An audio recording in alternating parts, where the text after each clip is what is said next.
Shalom, queridos. Hoje é o capítulo 3 de Lucas, falar sobre a pregação de João e o batismo de Jesus.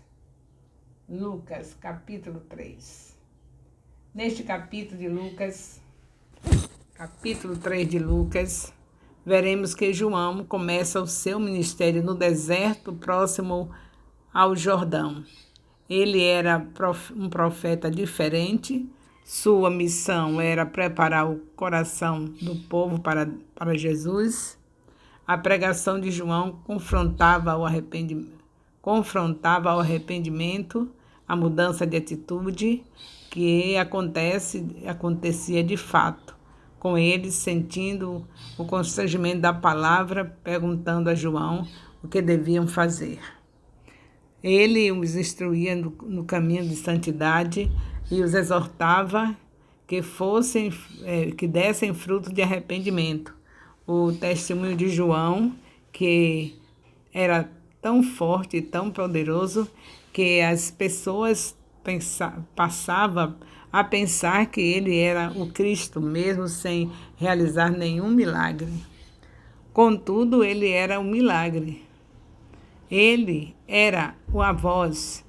João dizia que o Messias seria muito maior do que ele, enquanto eu batizo com água, ele batiza com Espírito Santo e com fogo. Certo dia, então, enquanto batizava no Jordão, Jesus chegou. No entanto, quando ele foi batizado por João, enquanto ainda orava, o Espírito Santo desceu sobre ele e a voz de Deus, Pai, foi ouvida por todos dizendo: Tu és o meu filho amado, em quem eu me agrado. Contexto histórico de Lucas 3. Iniciando com uma lista de todas as autoridades locais da época e encerrando com a genealogia de Jesus, este capítulo apresenta a disparidade entre o governo da terra e o governo do céu. Todos os nomes citados no início, por mais que seus cargos lhe conferissem privilégios, não se comparava com o nome acima de todos que encerra o capítulo. Ao ouvir a João a palavra de Deus, pregando o batismo de arrependimento para a remissão de pecados, apresentou-se perante o mundo o que já estava previsto desde a sua criação, ou seja, a autoridade maior da Igreja de Deus, o sumo sacerdote. Deus conferiu a um andarilho do deserto um poder que a autoridade humana nenhuma poderia superar. Movido pelo Espírito Santo, chamava o pecado pelo nome, mas não com o fim de puni-los, e sim de corrigi-los e endireitar as suas veredas. Diante das multidões, sua voz clamava em favor daqueles que viria após ele, preparando seus corações para recebê-lo. A finalidade de João colocar o dedo na ferida daqueles que o ouviam não era para magoá-los ainda mais, mas para que os feridos sentissem a dor de quem necessita de cura. Aquelas respostas dadas por João ao povo não representavam salvação por obras, mas os frutos da salvação, ou seja, a consequência de quem já está salvo. Que o Espírito Santo continue nos guiando a toda a verdade, fazendo de nós suas testemunhas nos últimos dias, que anunciamos o que vamos anunciar, o Evangelho. Lucas 3, capítulo 3, versículo 1, falando sobre César. O 10º ano do reinado de Tibério César pode ter sido no mínimo 26 depois de Cristo, no ano 26 depois de Cristo, e no máximo 29 depois de Cristo, porque Tibério já tinha recebido parte da sua autoridade de seu padrasto Augusto, muitos anos antes dele morrer. Pôncio Pilatos era governador da Judéia, Samaria, Idumeia, região sul da Judéia e o oeste do Mar Morto, de anos 26 a 36 depois de Cristo. Ele era responsável pela administração e coleta de impostos regional. Quando Herodes o Grande morreu, ano 4 a.C., seu filho Herodes Antipas, que se tornou tetrarca, um príncipe secundário da Galileia, da Pérsia, da Galileia e da Pérea, região a leste do Rio Jordão, e seu outro filho, Herodes Filipe, foi tetrarca da Itureia e da região de Trocanites, a leste e ao nordeste do Mar da Galileia, em anos 4 a 34 depois de Cristo. Nada se sabe acerca de Lisânias, tetrarca de Abilene, região próxima a Damasco. Lucas 3, de 2 a 3. Anás e Caifás. Teoricamente, o sumo sacerdote de Anás, sacerdócio de Anás, terminou em 18 depois de Cristo. Ele continuou, no entanto, usando o título de sumo sacerdote e exercendo considerável influência entre seu genro Caifás, que era sumo sacerdote a maior parte do tempo até 37 depois de Cristo. João Batista viveu no deserto da Judéia por alguns anos. E depois se mudou alguns quilômetros para o nordeste, para a região ao redor do Rio Jordão, provavelmente não muito ao norte do Mar Morto. Podemos ver isso em Lucas 1:80. João pregava arrependimento, mudança de mente, de coração, neste caso, em relação a Jesus e aos pecados de cada um, para a remissão dos pecados, usando o batismo de água como sinal externo de purificação interna. Lucas 3, de 4 a 6. A voz do que clama em meio ao deserto. A citação de Isaías 40, de 3 a 5, mostra que João era o precursor do Messias. Preparai caminho do Senhor. Malaquias 3:1, Malaquias 4:5. A linguagem apocalíptica descreve de maneira figurada toda a terra ficando em pé de igualdade. Todo monte e colina será reduzido, e todos os caminhos sendo reto antes da chegada do Messias. Toda a carne indica que tanto judeu como gentios veriam a salvação de Deus. Lucas 3:7. Raça de víboras. Dentre as multidões que se juntavam para ouvir João pregar e serem batizados, algumas pessoas não eram sinceras. João as chamou de cobras venenosas e advertiu a mudar de atitude e fugir da ira vindoura. Jesus é quem salva os cristãos da ira que há de vir. 1 Tessalonicenses 1:10. Lucas 3, de 8 a 9. Frutos do arrependimento. Os frutos do arrependimento podemos ver no versículo 10 e 14. Ou a falta deles provam que a pessoa se arrependeu de verdade ou não. No dia do juízo,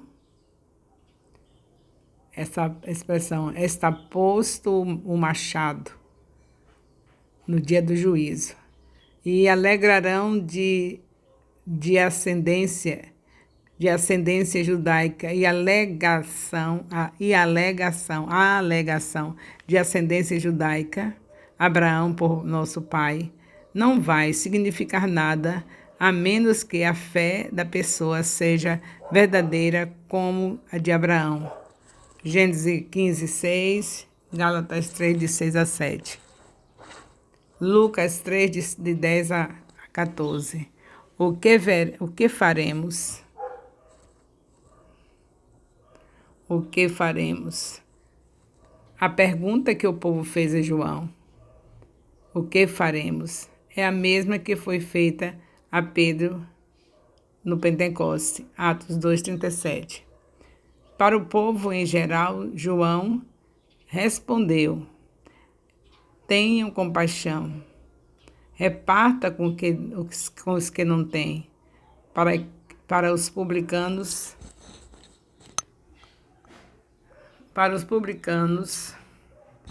não cobreis nada além do que é devido. Para os soldados, não abusem do poder militar. Pelo contrário, contentai-vos com o vosso salário. Lucas 3, de 15 a 17. Acham que João é o Cristo. João sabia que a multidão do povo queria saber se ele era o tão esperado Cristo. João respondeu que não havia comparação entre seu batismo com a água e o batismo do Messias com o Espírito Santo. Atos 1, 5. 1 Coríntios 2, 13. E com fogo do juízo. Sobre limpará cuidadosamente a sua eira, nós vemos Ruth 3, de 1 a 3, a palha, que representa os incrédulos, é a casca inútil que fica em cima do trigo, e os crentes em cima do trigo, que fica em cima do trigo.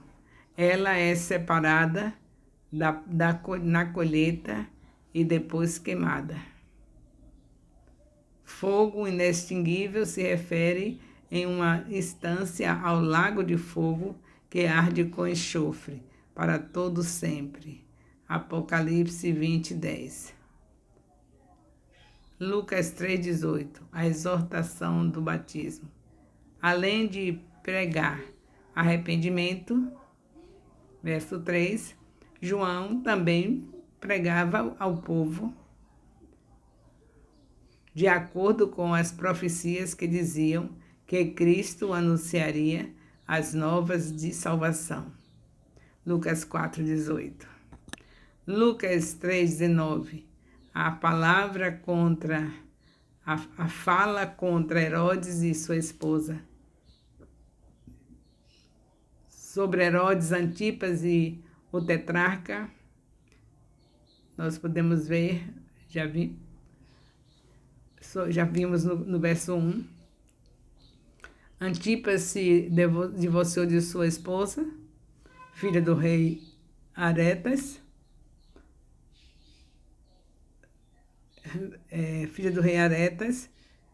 a fim de se casar com a mulher de seu irmão Filipe, Mateus 14:3. Esse tipo de casamento era proibido pela lei de Moisés. Levítico 18:16, Levítico 20:21. Lucas 3:20. O plano de prender João. Estes eventos não estão em ordem cronológica, pois João não poderia ter batizado Jesus, versículo 21 e 22, na prisão.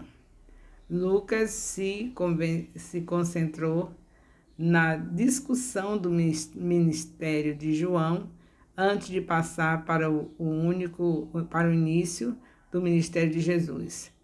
O Batista foi preso em algum lugar, algum momento antes de Jesus dar início ao seu ministério público.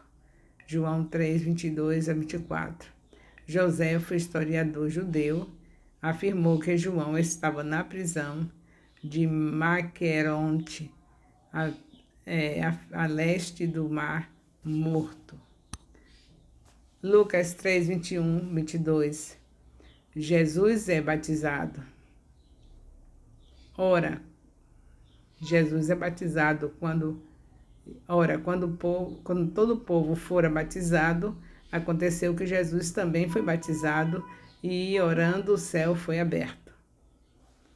Jesus não foi batizado para o perdão de pecados, como todos os outros que João batizou. Pelo contrário, ele foi batizado para identificar a si mesmo e o seu ministério com o ministério e a mensagem de seu precursor. A oração, principalmente Jesus orando, e fortemente enfatizada no Evangelho de Lucas. Esta é a primeira das 3 vezes que os evangelhos relatam uma voz do céu falando acerca de Jesus. As outras 2 são na Transfiguração e no templo na Semana da Paixão. João 12:28, Lucas 9:34-35. Esta é uma passagem relativamente rara nas Escrituras em que as 3 pessoas da Trindade são mencionadas no mesmo tempo. O Pai que diz: Tu és meu filho amado, Jesus, Filho de Deus. Jesus, Deus Filho, que estava sendo batizado, e o Espírito Santo, que estava como uma pomba. Então, nós vemos aqui algo que a gente não vê nas outras passagens bíblicas, falando da Trindade ao mesmo tempo. As palavras Tu és meu filho amado fazem lembrar Salmo 2, versículo 7. Ao passo em que em ti me agrado, eu me satisfaço, remonta à profecia-chave do servo messiânico em Isaías 42:1. Lucas 3, de 23-38. A genealogia de Jesus. A genealogia de Jesus no Evangelho de Lucas é um tanto diferente da genealogia de Mateus 1, de 1-17. A genealogia de Lucas traça a linhagem de Jesus até Adão, enfatizando a relação de Jesus com toda a humanidade, ao passo que a versão de Mateus começa com Abraão e vai até Jesus, enfatizando a relação de Jesus com Israel. Ele era o filho de Abraão, o cumprimento das promessas feitas a Abraão e o Messias, filho de Davi. Em Lucas, a genealogia passa por Natã, um dos filhos mais novos de Davi, enquanto que em Lucas a genealogia passa por Natã, um dos filhos mais novos de Davi, enquanto que Mateus ela passa por Salomão, herdeiro do trono de Israel, sucessor de Davi. Como os capítulos 1 e 2 narram os eventos Do ponto de vista de Maria, segue a linhagem biológica de Jesus através de Maria, pois o verso 23 afirma que Jesus só era sendo filho de José. Afirma que Jesus só era sendo filho de José. Em contraste, esta está no meio de uma seção contada do ponto de vista de José e traça a linhagem legal de Jesus, demonstrando o seu direito ao trono de Davi através de seu pai adotivo, José. Lucas 3:23. Jesus inicia seu ministério. Jesus, ele mesmo, iniciou seu ministério quando tinha quase 30 anos, idade em que os levitas começavam a serviço sacerdotal. Números 4, 46 a 47. Sendo filho de José, reafirma a profecia da concepção virginal de Jesus. Jesus não era um filho biológico de José, como todos imaginavam.